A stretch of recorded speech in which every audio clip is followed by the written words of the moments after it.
What's up, YouTube? Convinced89 doing another review video for you guys. This is an update on a couple of items that I am adding or have added to the Trans Am. As you can see here, I have a box of parts. We're going to push that out of the way for a second. I'm going to show you something that's already mounted on the car or installed on the car. I just got this back from the shop that I take my car to for all kinds of different work. And you're starting to see right here, this little guy. Just added this on today. It is a TA Performance. Well, they call it a couple of different things. It's a girdle, it's a transmission, or I'm sorry, a differential cover. But basically, it's a cover, but it also has these bolts right here, which put pressure and just a slight bit of pressure and preload the bearings inside there and kind of keep everything tight and solid so that nothing rattles loose or flies apart, I guess.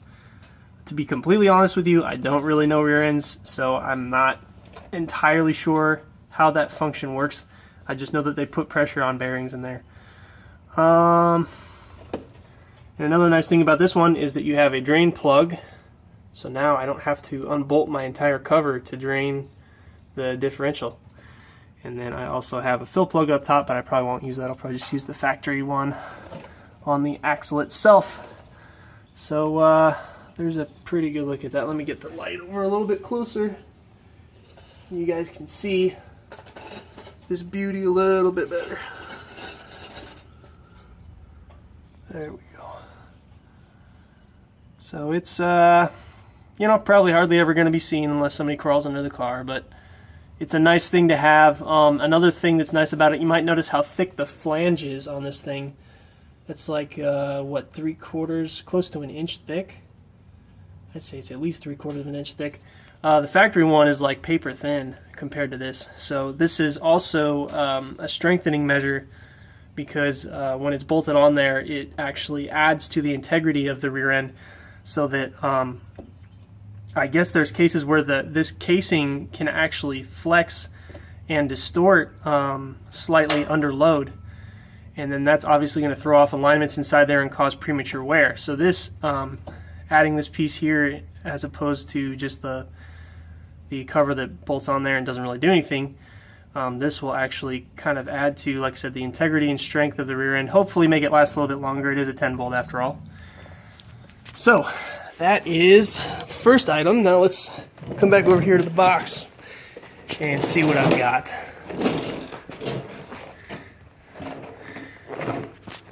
And some of you who know who I am may have already seen some of this stuff on other social media, but here we have a UMI performance box. Nothing too crazy, but I just figured I'd do an unboxing for you real fast.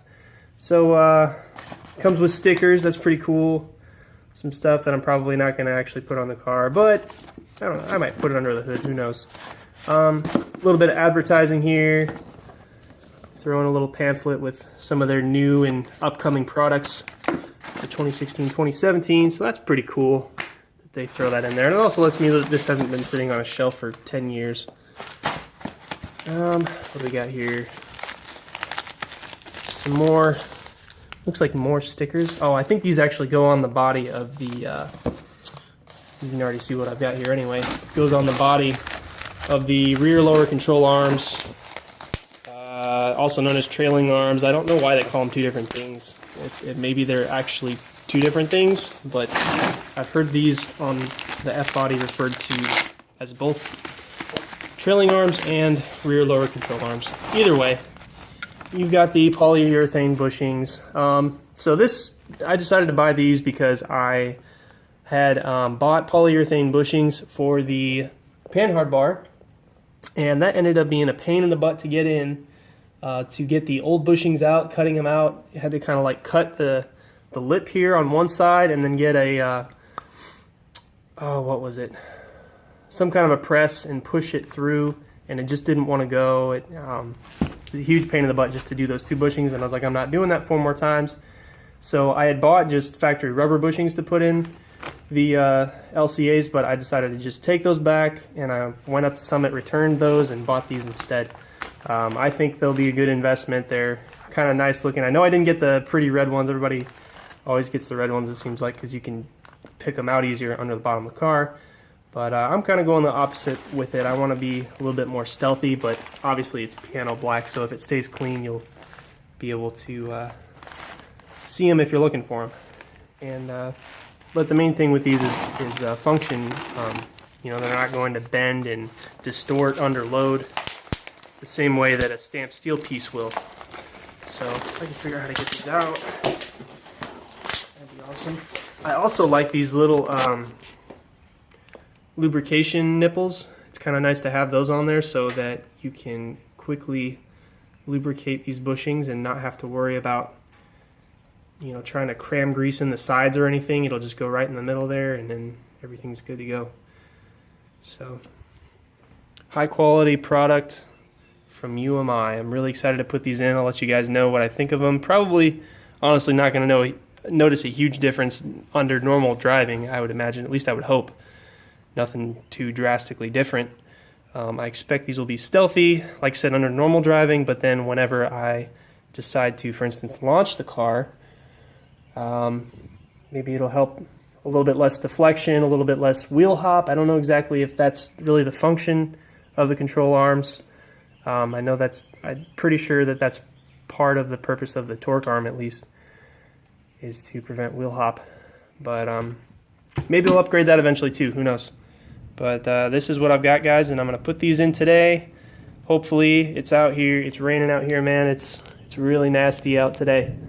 So what better time to be in here in the garage putting in some cool new parts. So anyways, guys, thanks for watching. Let me know in the comments what you guys think of these upgrades. If you think I should have got something different, or if you think my color choice was stupid. Just let me know what you think, and look forward to hearing from you guys. I will catch you next time. Thanks for watching.